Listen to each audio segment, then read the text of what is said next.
স্বাগত দীপ্তর সন্ধ্যার সংবাদে আপনাদের সাথে আছি আমি আনোয়ারুল আলম। শুরুতে জানাবো সংবাদ শিরোনাম। চলতি মাসে ২০০ আসনে প্রার্থীদের সবুজ সংকেত দেবে বিএনপি, সালাউদ্দিন আহমদ। রাজনৈতিক ঐকমত্য ছাড়া তত্ত্বাবধায়ক সরকার বাস্তবায়ন সম্ভব নয় বলছেন বিশেষজ্ঞরা। ফিলিস্তিনের পশ্চিম তীর অধিগ্রহণ করলে সব সহায়তা হারাবে ইসরায়েল, ডোনাল্ড ট্রাম্প।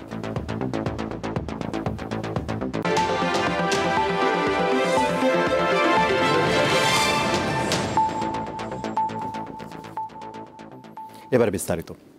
আসন্ন জাতীয় সংসদ নির্বাচনকে সামনে রেখে চলতি মাসে অন্তত ২০০ আসনে দলীয় প্রার্থীদের সবুজ সংকেত দেওয়া হবে বলে জানিয়েছেন বিএনপির স্থায়ী কমিটির সদস্য সালাউদ্দিন আহমদ। শুক্রবার বিকেলে সমসাময়িক বিষয় নিয়ে গুলশানে নিজ বাসভবনে সাংবাদিকদের তিনি বলেন, জোটের প্রার্থী হলেও ভোটে লড়তে হবে নিজ দলের প্রতীকে, এমন আরপিও সংশোধনের সাথে বিএনপি একমত নয়। এতে ছোট দলগুলো জোটবদ্ধ হতে নিরুৎসাহিত হবে।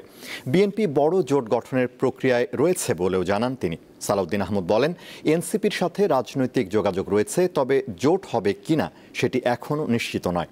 জানান, নভেম্বরের মধ্যেই দেশে ফিরবেন দলের ভারপ্রাপ্ত চেয়ারম্যান তারেক রহমান।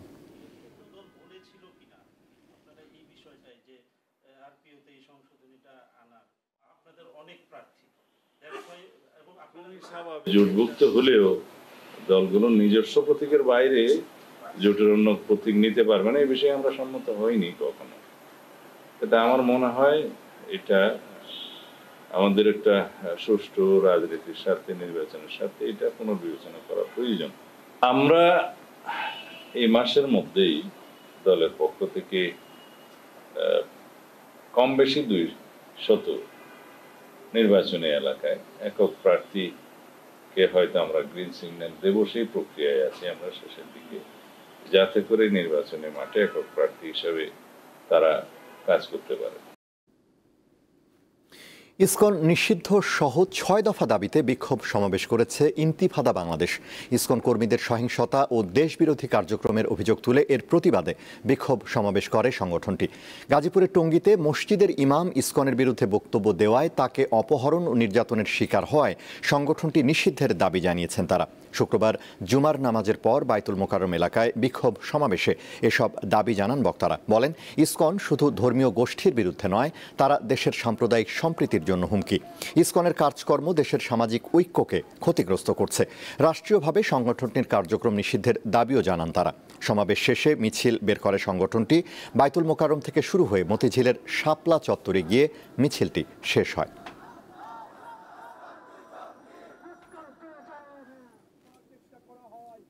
আমরা এই সমাজের সামনে ৬টি দাবি পেশ করছি। ১ নাম্বার, গাজীপুরে ধর্ষণ ও ভিকটিম ব্লেমিং ঘটনায় পুলিশকে প্রকাশ্যে ক্ষমা চাইতে হবে।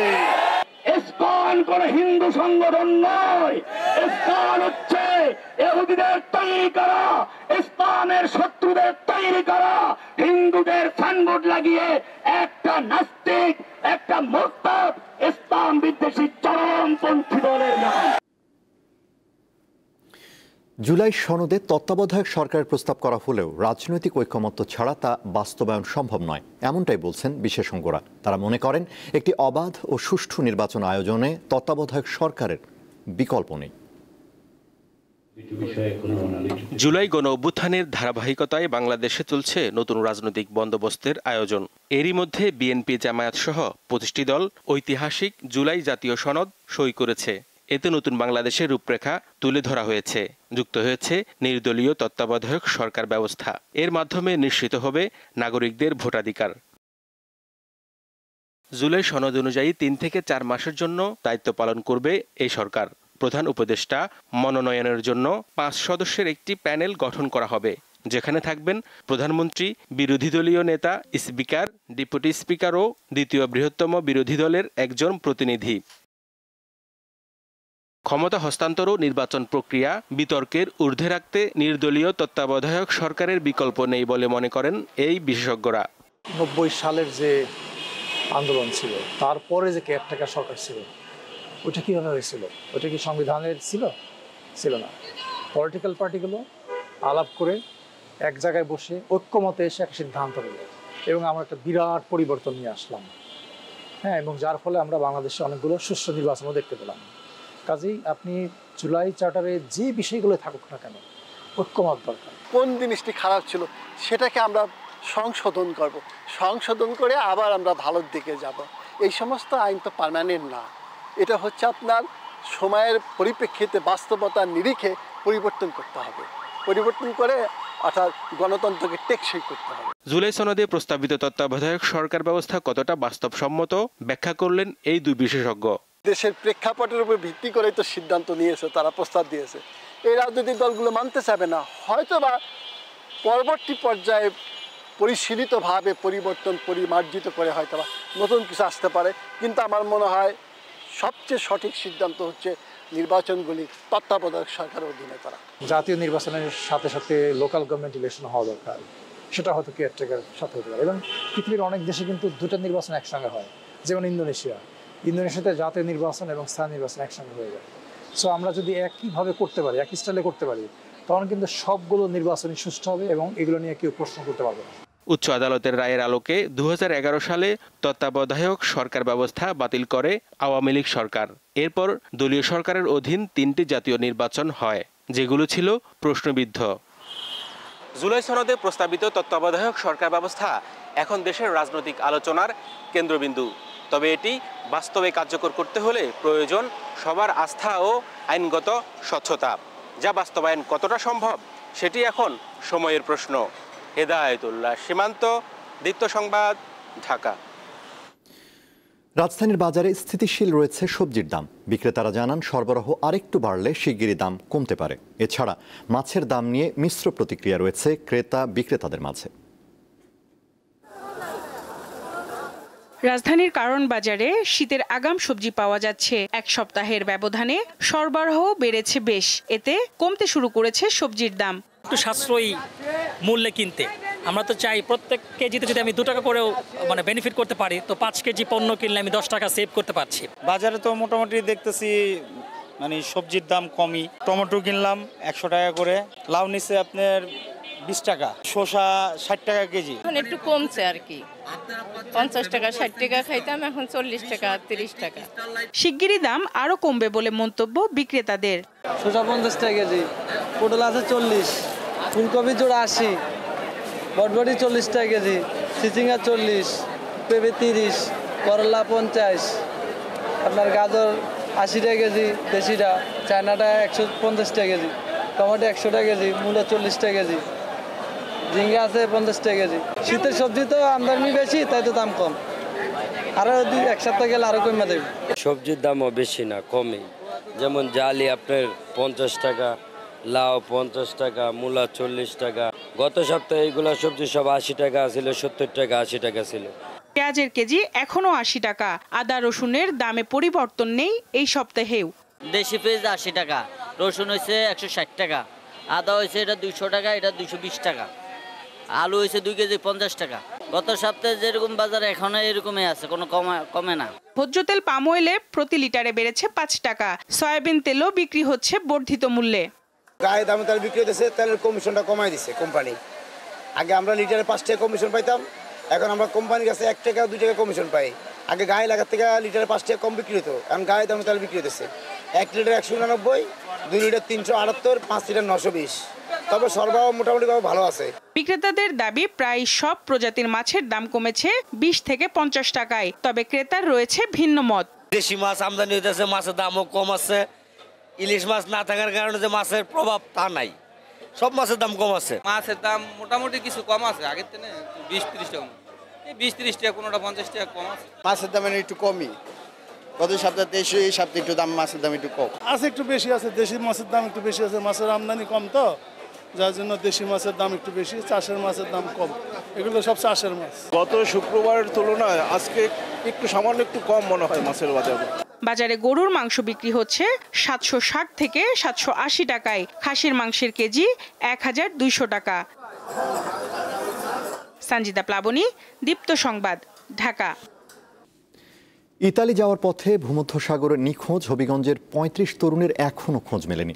দুশ্চিন্তায় দিন পার করছেন ভুক্তভোগী পরিবারগুলো। স্বজনদের দাবি, দালালের খপ্পরে পড়ে ভূমধ্যসাগরে নিখোঁজ হন তারা। হবিগঞ্জের আজমিরিগঞ্জ উপজেলার পশ্চিম ভাগ গ্রামের বাসিন্দা আব্দুল ওয়াহেদ দম্পতি পরিবারের সুখের আশায় ছেলে সাব্বিরকে ইতালি পাঠানোর স্বপ্ন দেখেন, কিন্তু সেই স্বপ্ন এখন দুঃস্বপ্নে রূপ নিয়েছে। গত 30 সেপ্টেম্বর অবৈধ পথে ইতালি পাড়ি জমাতে গিয়ে ভূমধ্যসাগরে নিখোঁজ হন সাব্বির। এরপর থেকে সন্তানের ছবি বুকে নিয়ে চলছে বাবা মায়ের আহাজারি।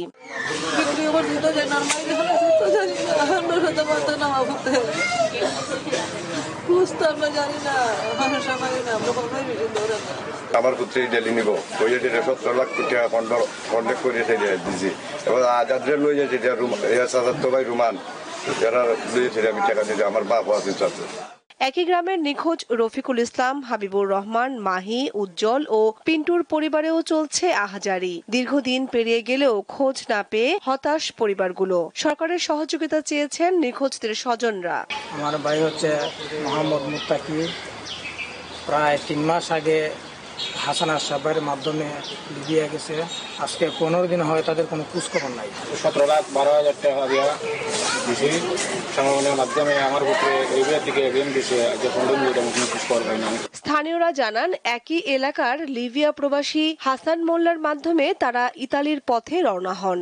তাদের কাছ থেকে জনপ্রতি 17 থেকে 18 লাখ টাকা করে নেওয়া হয়। অনেকেই জায়গা জমি বিক্রি করে প্রতারণার শিকার হয়েছেন। হাসান মোল্লা এর নাম হচ্ছে কি আমরা ডাকি সামায়ুন। হ্যাঁ, আমাদের গ্রামের অনেক মানুষের লোক দেখাইয়া ফুলাপান রে লিবিয়ানে এটা মাফিয়ারা দেওয়াইয়া টাকা লুড়াই যেমন 30 লাখ জগন্নাথপুর বাড়ি, কিন্তু এদের একটা বিচার চাই আমরা।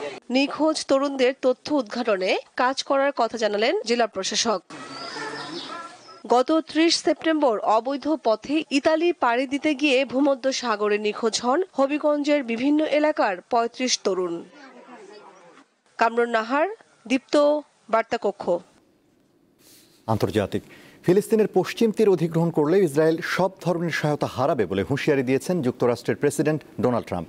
এ বিষয়ে বৃহস্পতিবার টাইম ম্যাগাজিন সাক্ষাৎকারটি প্রকাশ করে। এর আগে বৃহস্পতিবার ফিলিস্তিনের অধিকৃত পশ্চিম তীর আনুষ্ঠানিকভাবে নিজেদের ভূখণ্ডে অন্তর্ভুক্ত করার একটি বিল ইসরায়েল পার্লামেন্টে প্রথম ধাপে পাশ হয়। এদিকে গাজায় যুদ্ধবিরতি কার্যকরের 2 সপ্তাহ পার হলেও সেখানে ক্ষুধা ও অপুষ্টি পরিস্থিতি এখনও বিপর্যয়কর বলে সতর্ক করেছে বিশ্ব স্বাস্থ্য সংস্থা। সংস্থাটি বলেছে ইসরায়েল মানবিক সহায়তা প্রবেশে বাধা দিচ্ছে বলে খাদ্যসহ জরুরি ত্রাণ সামগ্রী মানুষের প্রয়োজন মেটাতে পারছে না।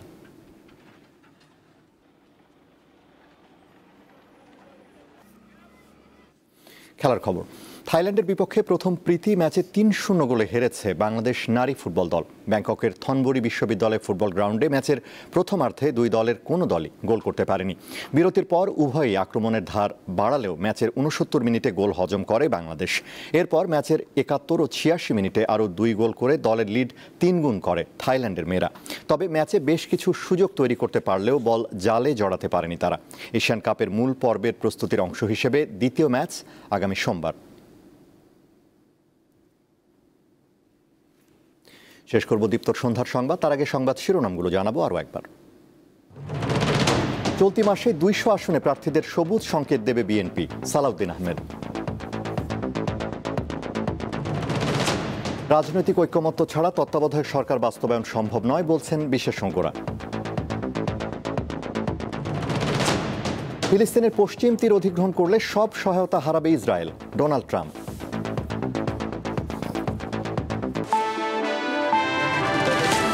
এই ছিল এখনকার মতো। আমাদের পরবর্তী দীপ্ত সংবাদ রাত 11টায় দেখার আমন্ত্রণ। এছাড়া আরও তথ্য বিনোদনের খবর পেতে যুক্ত থাকুন দীপ্তর ডিজিটাল প্ল্যাটফর্মগুলোতে। ধন্যবাদ।